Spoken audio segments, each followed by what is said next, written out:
I'm just going to dive right in and tell you the story. Let me tell you what brought me here today. A lump of clay and a man's story.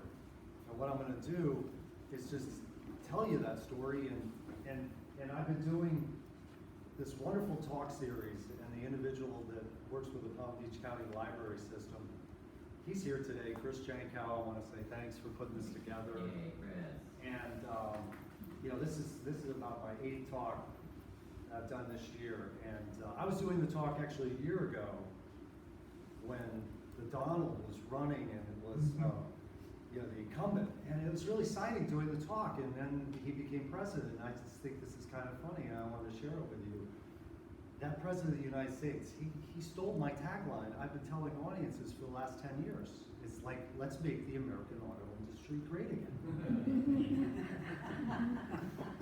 So it's kind of funny, here I am in the library. I actually live in West Palm Beach. Harley died here. He was a homeboy. He retired here. I had some of those exciting cars, some of which I'm going to show you here. And he's actually buried right here in the ocean. He had his ashes dispersed in the ocean, so it's kind of special. And he lived in Palm Beach and drove these cars around. But let me tell you a little bit about him. Harley Earl was the initial designated head of design at General Motors Corporation. He was the first top executive to ever be hired in design at a major business corporation. He not only created what a car design department is all about to this very day. He was a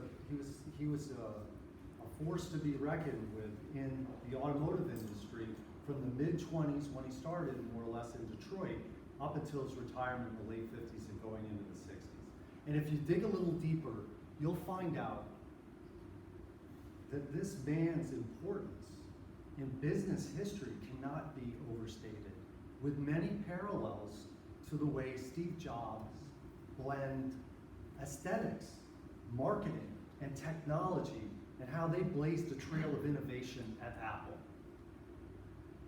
Now, I didn't have the opportunity to get to know my grandfather well. He died when I was 10. But I went on after that, you know, in the last 20 years really, learning everything about him and his team. And how did I do that? How would you go about getting the story? Well, the first thing I did back in 1996 is that I moved to Detroit, Michigan. And let me tell you, nobody was moving to Detroit, Michigan at the end of the 20th century.